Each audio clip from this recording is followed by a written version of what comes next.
We know when the trustees were here a week and a half ago, the administration put forward the very beginnings of our budget work that would have us go forward with a budget cutting exercise combined with a tuition increasing exercise in order to balance the budget. The biggest growth item in the budget by far is financial aid, which would increase by $10.8 million from this year to the next. Really, the only other thing that is opposed to increasing the budget at all is the line for compensation, a combination of wages and benefits. That is in about 5%. Beyond that, the bulk of the budget is essentially level funding. And what was proposed to cover that gap is a 5.8% increase in tuition and a budget cutting exercise that would be probably somewhere in the vicinity of $5 to $6 million. So, all that said, I think one other key element of this is that regardless of how much tuition increases, we need to find another $10.8 million for financial aid for the coming year. There really is a disconnect between the tuition increase and the financial aid demand because of the short term. Longer term, there's better connection. So I think probably that's more than a short story. It's really not your question. I'll now open up the floor for questions, starting with Senator Riskin. Thanks for coming in. So I have a few questions. I'll start with this one. So I know you mentioned that the model that we kind of followed for financial aid is the high cost, high aid. Has there been, I know last year there was a little bit of talk between you and the SGA, but has there been any talk about trying to change that model or go with another model? Yeah, I think the whole issue of where we are with tuition is driven not so much about what we want to do as it is about where we're at. There's a couple of ways you can avoid the situation we're in.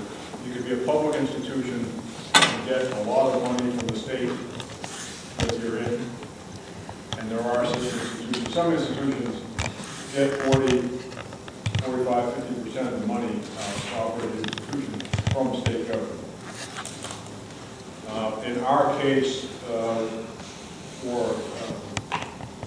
in total, we're about 14% from the state. And only half of that goes to undergraduate education, the other half goes to extension and medicine.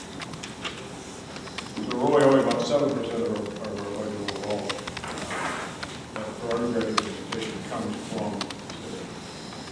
The other way you can avoid our model is to have a very large endowment.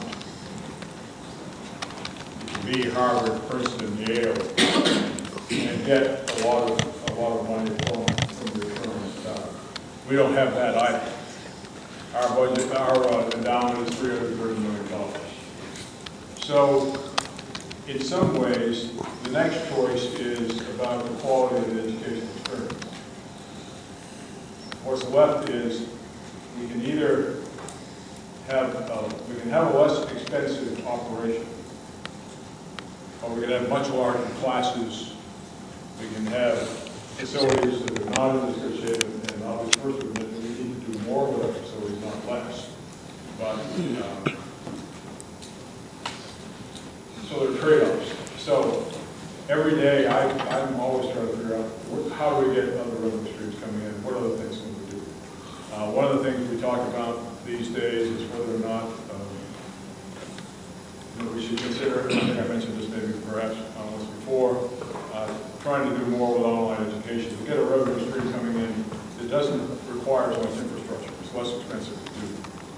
So it isn't like we could turn a switch and go to a different model tomorrow, because the institution we've got, the facilities we have, and the people we've got take a certain level of tuition unless we can find money from somewhere else. So is that a long-term goal to look at other ways of doing it? Yeah, absolutely. Are we there yet? Not fully. I was wondering if you could touch upon two things. So we are initially presented with a 5.8 increase. We have a budget gap that we have to fill. Yet, my experience on campus and looking at the university plan, we are financing massive projects like the building of the stadium, renovations in Mason, Simpson, Hamilton, and Redstone, new dining halls. And I'm just curious how that works and if there's been any question of both those renovations and buildings whilst undergraduate students are facing these tuition increases. And second, if you could perhaps discuss the implications of the capital campaign that the university is attempting to embark on and what that's going to look like for both the endowment and if it'll have any direct effect on reducing the cost of tuition based off of an increased endowment, increased interest, and affecting the undergraduate students. So facilities, this whole discussion about the arena, I know is confusing to anyone that looks at it, but the intent of anything, if any arena ever gets built, and I'm not at all confident that's going to be the case, but if it does, it would not be based on, it wouldn't be your tuition that's paying the tab.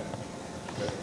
The whole theory of the arena is to either create a partnership with a private enterprise that funds the operation and release space to have basketball and hockey take place in it and other events, or we get a significant gift from someone that helps to fund the park. It's not about tuition.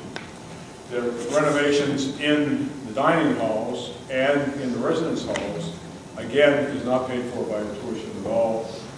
It is paid by you in terms of the fees you pay to have a room or to buy a meal plan, but it doesn't come over into the general fund budget that we keep talking about. So it's a completely different part of the budget. I'm not saying it's not a cost to you, because it is, but it is not funded by tuition.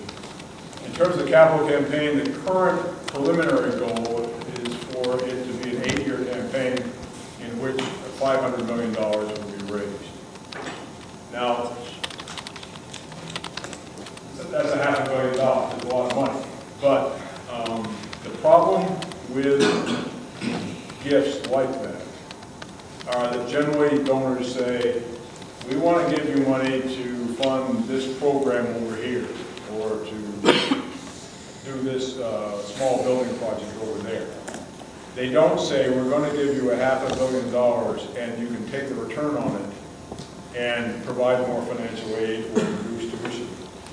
So right now, only 1.5% of our general fund budget is funded by the endowment. So it's this tiny piece. So,